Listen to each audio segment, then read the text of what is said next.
మొత్తం మీద కార్మిక చట్టాల్లో ప్రభుత్వం తెస్తున్న మార్పులకు నిరసనగా కర్షక లోకం రోడ్డెక్కింది. దేశవ్యాప్తంగా 10 కార్మిక సంఘాలు సమ్మె చేస్తున్నాయి. దాదాపు అన్ని రంగాల కార్మికులు, వ్యవసాయ కూలీలు బంద్కు అండగా నిలుస్తున్నారు. అయితే కార్మికుల డిమాండ్లు తీర్చేందుకు తాము సిద్ధంగానే ఉన్నామని సిగ్నల్స్ పంపుతున్నారు కేంద్ర పెద్దలు.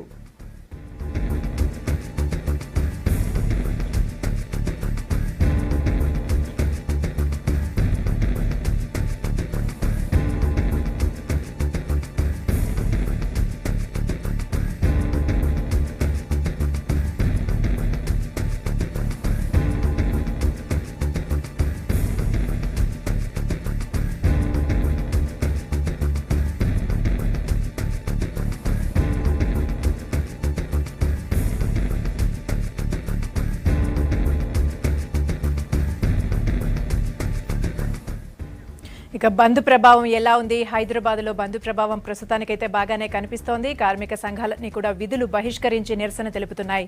సిటీలో తాజా పరిస్థితిని వివరించేందుకు ఎంబీబీఎస్ నుంచి హరిత ఉన్నారు.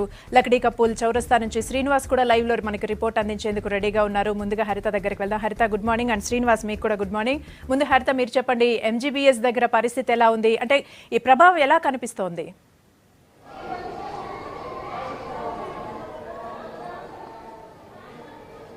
Thank you Sunanda. దేశవ్యాప్తంగా ఏదైతే సమ్మెను నిర్వహిస్తారో కార్మిక సంఘాలందరూ ఇంకా చాలా అసలు చూడొచ్చు. ఇక్కడ సిచ్యువేషన్ రోజు ఇక్కడ నుంచి వేలాది మంది ఇక్కడ ప్రయాణికులు ఇక్కడ నుంచి చేరుకుంటుంటారు వివిధ ప్రాంతాలకి. కానీ ఇక్కడ నుంచి 3000కి పైగా బస్సులు ఇక్కడ నుంచే స్టార్ట్ అవుతాయి. కానీ ఇక్కడికి మాత్రం ఒక్క బస్సు రావట్లేదు. బస్సు డిపో నుంచి ఒక్క బస్సు కూడా ఇక్కడ నుంచి బయలుదేరని సిచ్యువేషన్ మనం చూడొచ్చు. కేంద్ర ప్రభుత్వ వైఖరికి నిరసనగానే అన్ని దేశవ్యాప్తంగా కార్మిక సంఘాలన్నీ ఈరోజు ఇక్కడ వచ్చాయనేసి చెప్పొచ్చు. అయితే ఈ బంద్లో పాల్గొంటున్న కార్మిక సంఘాలను చూసుకుంటే 15 కోట్ల మంది కార్మికులు ఈ బంద్లో పాల్గొంటున్నారు. ఇంకా రోజు చూసుకుంటే ఎంజీబీఎస్ బస్ స్టాప్ నుంచి కొన్ని వేల బస్సులు, అంటే 3000కు పైగా బస్సులు ఇక్కడ నుంచి స్టార్ట్ అవుతాయి. వివిధ జిల్లాలకు ఇక్కడ నుంచి తిరుగు ప్రయాణాలు చేస్తూ ఉంటారు. అలాగే వివిధ జిల్లాల నుంచి కూడా ఇక్కడికి బస్సులు వస్తుంటాయి. కానీ ఇది అలా ఉదయం నుంచి ఎంజీబీఎస్ బస్ స్టాప్ మొత్తం నిర్మానుష్యంగా మారిందని చెప్పొచ్చు. ఇక్కడ నుంచి ఒక్క బస్సు కూడా ఎక్కడికి వెళ్ళలేని సిచ్యువేషన్ ఇక్కడ కనబడుతుంది. ఇంకా పబ్లిక్ విషయానికి వస్తే, ప్రయాణికుల విషయానికి వస్తే కూడా ఇక్కడ ఒక ప్రయాణికులు కూడా బయటికి వెళ్ళలేని సిచ్యువేషన్. వాళ్ళకు కూడా కొద్దో గొప్ప మందికి అసలు ఇక్కడ బస్సులు నడవయి అన్న సిచ్యువేషన్ కూడా తెలియని సిచ్యువేషన్లో ఇక్కడ వెయిట్ చేస్తున్న వైనం మనం చూసుకోవచ్చు. అయితే ఆర్టీసీకి సంబంధించి, ట్రాన్స్పోర్ట్కి సంబంధించి కూడా ఓవరాల్గా అన్ని కార్మిక సంఘాలు కూడా మద్దతు తెలిపాయి. అలాగే బంద్లో పాల్గొంటున్నాయని చెప్పొచ్చు. ఇక్కడ కొంతమంది ఆర్టీసీ కార్మిక సంఘ నాయకులు ఉన్నారు. ఒకసారి వాళ్ళని కూడా మాట్లాడించే ప్రయత్నం చేద్దాం. సార్, మీరు చెప్పండి, మీ ప్రధానమైన డిమాండ్ ఏంటి? ఈరోజు బంద్లో ఎందుకు పాల్గొంటున్నారు? ఈరోజు కేంద్ర ప్రభుత్వం, మోడీ ప్రభుత్వము స్వాతంత్రానికి పూర్వం కార్మికులు సాధించుకున్న కార్మిక చట్టాలను మారుస్తూ పెట్టుబడిదారులకు అనుకూలంగా మారుతున్న ప్రయత్నాన్ని తీవ్రంగా నిరసిస్తూ కేంద్ర కార్మిక సంఘాలు ఈరోజు సమ్మెకు పిలుపునివ్వడం జరిగింది. అందులో భాగంగానే ఆర్టీసీలో కూడా ఆర్టీసీ నిర్వీర్యం చేసే విధంగా రోడ్ ట్రాన్స్పోర్ట్ సేఫ్టీ బిల్లు, ప్రజలకు చూస్తే ఏదో సేఫ్టీ మెజర్స్ ఉన్నాయి అనుకుంటారు, కానీ ప్రజలకు సంబంధించిన ఎలాంటి సేఫ్టీ మెజర్స్ లేకుండా ఆర్టీసీని నిర్వీర్యం చేసే ప్రయత్నం చేస్తున్నారు. 2 పర్మిట్లు ఉంటాయి, ఒకటి tourist carrier, 2 stage carrier. Stage carrier only RTC నడుపుతారు, టూరిస్ట్ ప్రైవేట్ వాళ్ళు స్టేజ్ నుంచి స్టేజ్ పోతారు. కానీ బిల్లు వల్ల వేలం వేసుకోవాలి. ప్రైవేట్ వారితో పాటు ఆర్టీసీ యాజమాన్యం కూడా వేలంలో పాల్గొని రూట్లను హస్తగతం చేసుకునే పరిస్థితులు వస్తాయి. కాబట్టి ఆ టైంలో మెయిన్ రూట్లు మొత్తం ప్రైవేట్ వారికి పోతాయి, డొంక రూట్లు, పల్లె వెలుగు బస్సులు ఆర్టీసీకి వస్తాయి, మీద నష్టం వస్తుంది. అలాగే ఫైన్లు పెంచుతున్నారు, డ్రైవర్లకు శిక్షలు పెంచుతున్నారు. 3 లక్షల వరకు ఫైన్, 7 సంవత్సరాలు జైలు, 10,000 నుంచి 70,000 వరకు ఫైన్లు, సిగ్నల్ దాటినా హెల్మెట్ లేకుండా ఈ విధంగా రకాలుగా. అసలు ప్రజలకు మీడియా ముందే ప్రచారం చేయాలి. ప్రజలు అందరూ తిరుగుబాటు చేస్తారు. లైసెన్స్ ఉన్న ప్రతి పౌరుడికి నష్టం జరిగే విధంగా ఈ చట్టం ఉంది. కాబట్టి అందరూ కూడా పాల్గొనే అవసరం ఉంది. ఒకరు ఇదే కార్యరూపం దాల్స్తే డ్రైవర్ అనేవాడు జైల్లో ఉంటాడు, వెహికల్స్ అన్నీ గోడంలో ఉంటాయి, డ్రైవర్ రహిత వాహనాన్ని రోడ్డు మీద నిలవాల్సిన అవసరం ఉంది. ఒకటి నేను సంతోషించదగ్గ విషయం, కేంద్ర కార్మిక సంఘాలు ఇచ్చిన పిలుపులో భాగంగా తెలంగాణ ఆర్టీసీలో టీఎంఈ పాల్గొనడము, ఎన్ఎంఈ యూనియన్ పాల్గొనడం హర్షించదగ్గ విషయము. ఈ స్ఫూర్తి ఈ చట్టాన్ని వెనుక తీసుకునే వరకు కలిసిపోవలసిందిగా వారికి విజ్ఞప్తి చేస్తూ వెంటనే మోడీ ప్రభుత్వము రోడ్ ట్రాన్స్పోర్ట్ సేఫ్టీ బిల్లును ఉపసంహరించుకొని విజ్ఞప్తి చేస్తున్నాం. మొత్తం మీద రోడ్ సేఫ్టీ బిల్ కనుక తీసుకువస్తే ఖచ్చితంగా ఆర్టీసీ నిర్వీర్యమయ్యే అవకాశాలు చాలా వరకు కనబడుతున్నాయి అనేసి ఇక్కడ ఆర్టీసీ కార్మిక సంఘ నాయకులు అంటున్నారు. అయితే ఇంకా ఎంజీబీఎస్లో చూసుకుంటే పరిస్థితి సిచ్యువేషన్ చాలా దారుణంగా ఉంది. ఇక్కడ నుంచి ఒక్క బస్ కూడా వెళ్ళలేని సిచ్యువేషన్లో ప్రయాణికులు చాలా వేచి చూస్తున్న పరిస్థితులు మనం చూసుకోవచ్చు. మీరు చెప్పండి అన్న, ఎక్కడి నుంచి ఎక్కడికి వెళ్తున్నారు? हिंदी आता है हिंदी। हाँ, हिंदी में बात करो। आप किधर से किधर जा रहे हैं? बसेस है या नहीं? हाँ, यहाँ से चेन्नई जा रहा हूँ मैं। सुबह से बसेस ही है? हाँ, सुबह से बस। बसेस है भैया? हाँ, नहीं బస్సెస్ లేవనేసి చెప్తున్నారు. ఇంకా చాలా మంది ప్రయాణికులు కూడా ఇక్కడ వేచి చూస్తున్న వైనం మనం చూసుకోవచ్చు. ఇక్కడ ఉద్యోగులు కూడా, ఎంప్లాయీస్ కూడా వేచి చూస్తున్నారు. ఒకసారి వాళ్ళని మాట్లాడించే ప్రయత్నం చేద్దాం. సార్, మీరు ఎక్కడి నుంచి ఎక్కడికి వెళ్ళాలనుకుంటున్నారు? ఈ రోజు బస్సెస్ ఉన్నాయా లేవా అన్న సిచ్యువేషన్ మీరు ఇక్కడ వార్తల్లో కానీ ఎక్కడైనా విన్నారా? నేను బెంగళూరు నుంచి హైదరాబాద్కి వచ్చానండి, వరంగల్కి వెళ్ళాలి. సో అన్ఎక్స్పెక్టెడ్గా మాకు కూడా తెలియదు. నేను నైట్ ట్రావెల్ చేసాము. ఇక్కడికి వచ్చేసరికల్లా మొత్తం బస్సెస్ అన్నీ కంప్లీట్గా బంద్ అయి ఉన్నాయి.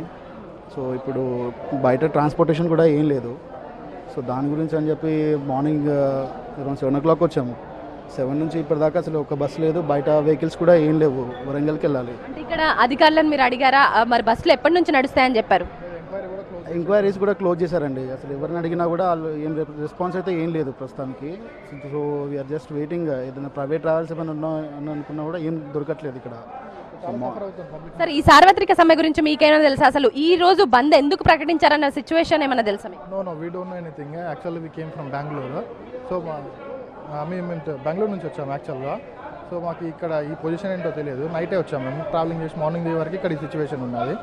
సో ఇది మాత్రం ప్రజలకు మాత్రం ఇబ్బంది కలుగుతుంది. సో గవర్నమెంట్ ఏదైనా చర్య తీసుకొని తొందరగా చర్చించుకొని నడిపిస్తే మంచిగా ఉంటుంది త్వరగా. అంటే ఇప్పుడు ఎట్లా వెళ్తారన్న సిచ్యువేషన్ ఏమైనా ఉందా? అంటే బస్సెస్ నడవట్లేదు, ఆటోలు నడవట్లేదు, అలాగే క్యాబ్స్ కూడా నడవట్లేదు అంటున్నారు. మరి ఎట్లా చేరుకుంటారు మీ గమ్యస్థానానికి అన్న క్వశ్చన్ మార్క్ మీలో ఉంది కదా, మరి ఎలా చేరుకుంటారు అనుకుంటున్నారు? అదే కన్ఫ్యూజన్లో ఉన్నామండి. So new to try out, బయట ప్రయత్నం చేయాలి. సో గవర్నమెంట్ ఏదైనా ఉన్నా కూడా త్వరగా చర్చించి ఇలాంటి ఇంకోసారి రిపీట్ అవ్వకుండా చూస్తే బెటర్ అండి. సో మొత్తం మీద చూసుకుంటే ఇక్కడ ఎన్ఎంయూ నాయకులు కూడా ఉన్నారు. ఒకసారి వాళ్ళని కూడా మాట్లాడించే ప్రయత్నం చేద్దాం. సార్, మీరు చెప్పండి, అసలు మీ ప్రధానమైన డిమాండ్లు ఏంటి? ఎన్ని రోజుల వరకు ఇది, అంటే ఒక రోజు వరకేనా ఇదా కేంద్ర ప్రభుత్వ వైఖరికి నిరసనగా మీరు చేస్తున్న సమ్మె ఏదైతే ఉందో ఒక రోజు వరకేనా, ఇంకా భవిష్యత్తులో ఎలా చేయబోతున్నారు? ఇప్పుడు దేశవ్యాప్తంగా జరుగుతున్నటువంటి సార్వత్రిక కార్మిక చట్ట వ్యతిరేకమైన సమ్మెలో మరి రోడ్డు రవాణా సంస్థ టీఎస్ఆర్టీసీ నేషనల్ మజ్దూర్ యూనియన్లో 10 జిల్లాల్లో మేము మా భాగస్వామ్యం ఉంది. మా కార్మికులు మరి ఈ ఒక్కరోజు సార్వత్రిక సమ్మెలో పాల్గొని మరి ఈ సమ్మెను ఏదైతే విజయవంతం చేయడానికి అందరం పాల్గొన్నాము. అన్ని డిపోల్లో అన్ని బస్సులు కార్మికులు మరి విధులకు పక్కకు పెట్టి అందరు సమ్మెలో పాల్గొన్నారు.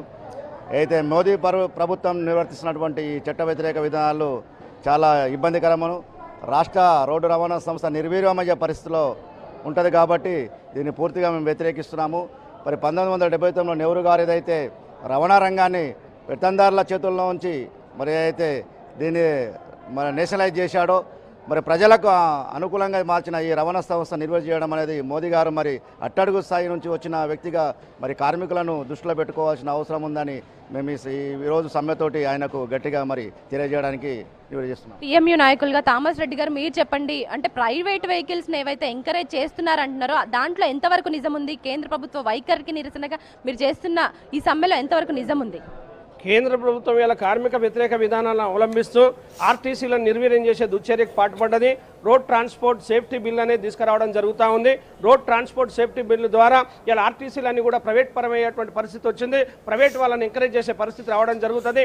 ఆర్టీఏ డిపార్ట్మెంట్లన్నీ కూడా కేంద్ర ప్రభుత్వ విధానంలో ఉంటాయి. అక్కడ ఒక రెగ్యులేటరీ సంస్థను నిర్మించి దాని కింద పెట్టేసి ప్రైవేట్ వాళ్ళతోటి లైసెన్సు జారీ చేసే విధానం కావచ్చు, పర్మిట్ల విధానం కావచ్చు పెట్టడం జరుగుతూ ఉంటుంది. కాబట్టి ఇవన్నీ కూడా చేసి మరి వ్యతిరేకం చేస్తూ ఉన్నది. వాళ్ళ ఆర్టీసీలన్నీ నిర్వీర్యమైపోయే పరిస్థితి వచ్చినప్పుడు ప్రజలకి అన్యాయం జరుగుతుంది. ప్రజలకు రవాణా సౌకర్యాలు పెంపొందించాల్సింది తగ్గిపోతాయి, అట్లాగే ఉపాధి అవకాశాలు పోతాయి. ఇవన్నీ కూడా జరుగుతాయి. కాబట్టి వెంటనే బిల్లును రద్దు చేయాలని డిమాండ్ చేస్తూ ఉన్నాం. మొత్తం మీద చూసుకుంటే ఈ కేంద్ర ప్రభుత్వం ఏదైతే నిర్ణయాలు తీసుకుంటుందో, అంటే ఆర్టీసీకి సంబంధించి కావచ్చు, ఇంకా ఏదైనా కార్మిక సంఘ నాయకులకు సంబంధించిన విషయాలు కావచ్చు, కార్మిక సంఘాలే కాదు సామాన్య ప్రజలకు కూడా కేంద్ర ప్రభుత్వం తీసుకుంటున్న నిర్ణయాలతో చాలా ఇబ్బందులు ఎదురవుతాయి. కాబట్టి ఈ ఏదైతే బిల్లు విషయంలో పునరాలోచించాలనేసి ఇక్కడ కార్మిక సంఘ నాయకులు అలాగే సామాన్య ప్రజలు కూడా కోరుతున్నారు. ఇది ఇక్కడ ఎంజీబీఎస్ నుంచి తాజా updates. Over to you. Right, thank you హరిత.